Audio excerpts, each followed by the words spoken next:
Breaking news. The royal fairy tale has cracked wide open. What started as Prince Harry and Meghan Markle's grand escape from Buckingham Palace has spiraled into betrayal, silence, and one powerful man ready to speak. Tyler Perry, the Hollywood giant who built an empire on grit and grace, was once their savior, their shelter, their strategist. He gave them a fortress, protection, and a new beginning. But that partnership didn't end with gratitude. It ended with deletion. Meghan erased him from her story, wiping away the man who gave her refuge when the world turned its back. Now, Perry holds the receipts, recordings, contracts, and a clause that could legally blow their image apart. Tonight, we dig into the truth Meghan never wanted out, and why Tyler Perry may be moments away from turning her fairy tale into a scandal. Because when you try to erase the man who saved you, you risk waking the man who can destroy you. When Harry and Meghan left royal life, it wasn't just a move, it was an escape. Cameras flashed, the palace panicked, and in the middle of the storm, a jet touched down in Los Angeles. Inside was the couple everyone called the fugitives of the crown. Waiting for them? Tyler Perry. He didn't just open his home, he opened his world. Security staff, privacy, a mansion built like a fortress. Perry became their silent guardian and, in many ways, their new director. The royal drama shifted from London to Beverly Hills, where every interview, every camera angle, and every word would soon be scripted to perfection. Meghan called it protection. The press called it reinvention. But behind those guarded gates, Perry wasn't hosting guests. He was managing a brand. And when a story is managed this tightly, one wrong edit can expose everything. What began as a sanctuary was becoming a studio. And sooner or later, studios demand credits. At first, their bond looked unshakable. Perry was the trusted friend, the godfather to their daughter, Lilibet, a Hollywood heavyweight turned honorary royal. But everything changed the moment his name became bad for business. A $260 million lawsuit hit his studio. Accusations of toxicity, intimidation, misconduct. Overnight, Perry went from hero to headline hazard. Meghan's team reacted instantly. Mentions of Perry vanished, photos disappeared. Even online pages describing his godfather role were quietly rewritten. To the public, it looked like distance, but to Perry, it felt like betrayal. The man who gave them safety was being erased like a bad scene from a script. And that's when he remembered the clause buried in their residency agreement. One line that could flip the story in his favor forever. If either side disavowed the other, the silenced party could speak. Meghan had just triggered the microphone, and Perry had everything ready to record. Tyler Perry doesn't forget. He documents. Every text, every call, every teardrop on his marble floors. He kept it all. Because in Hollywood, loyalty isn't a promise. It's a receipt. So when Meghan's team ghosted him, Perry stayed quiet and started organizing. Hidden inside the legal paperwork was a clause allowing him to defend his reputation by any means necessary. Translation: if she erased him, he could talk. And not cryptically, legally. That meant audio footage and internal memos were fair game. What Meghan didn't realize was that Perry had been rolling his own camera all along. Not for revenge, but for protection. Because in his world, the moment you become the villain in someone else's story, you better have the footage to prove your truth. And if the rumors are true, Perry's footage doesn't just clear his name, it changes everything we thought we knew about the royal rebels. But that was only the beginning of the leaks. Then it hit, the first recording. 58 seconds that cracked the royal illusion in half. Meghan's voice, calm but cold.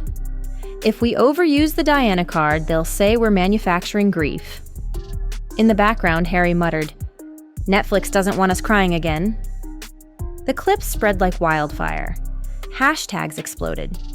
Sympathy flipped into suspicion. Overnight, people started asking, was it all scripted? The royal rebels who cried for freedom were now exposed as marketing masterminds. And though no one confirmed it, everyone whispered the same name, Tyler Perry. But Perry said nothing. No statements. No denials. Just silence.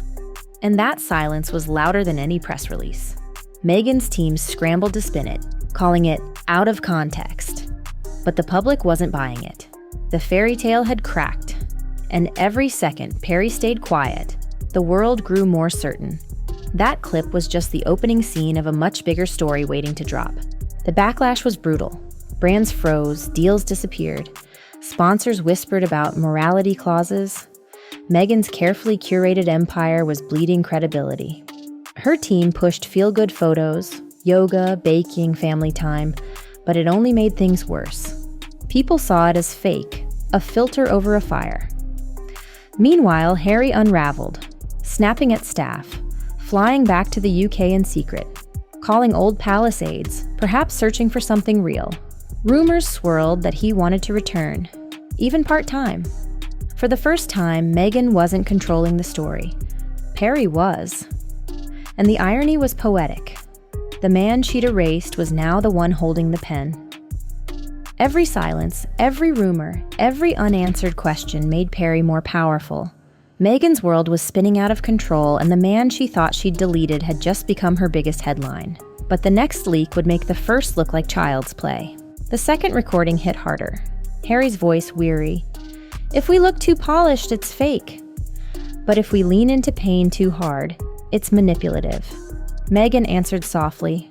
Then we show the garden scenes. Calm, grounded, real. Those 20 seconds destroyed the illusion. What people thought was emotion turned out to be rehearsal. Every tear, every pause, every word, planned. The internet erupted. Networks replayed it non-stop. The public felt played. Sympathy turned into outrage. Meghan's team denied it again, but the tone had shifted. The truth tellers had become actors in their own PR movie. And still, Perry stayed silent. Hollywood insiders said streaming giants were already contacting him, not to cancel Meghan, but to buy his story. He didn't have to chase the spotlight. It was finding him.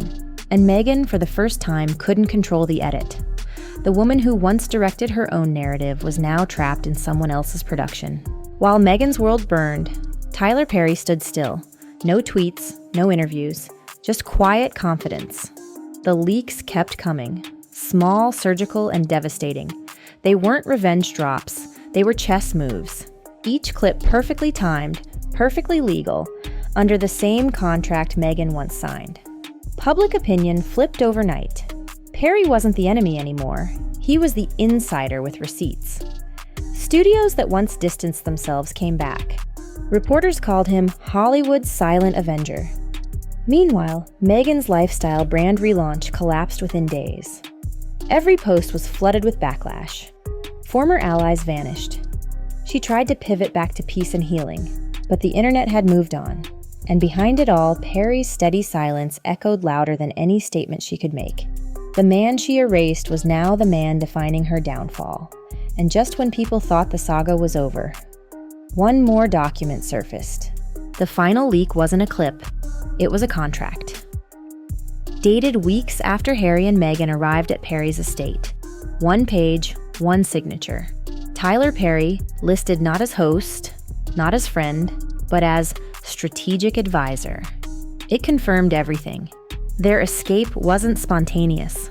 It was orchestrated, planned like a movie rollout.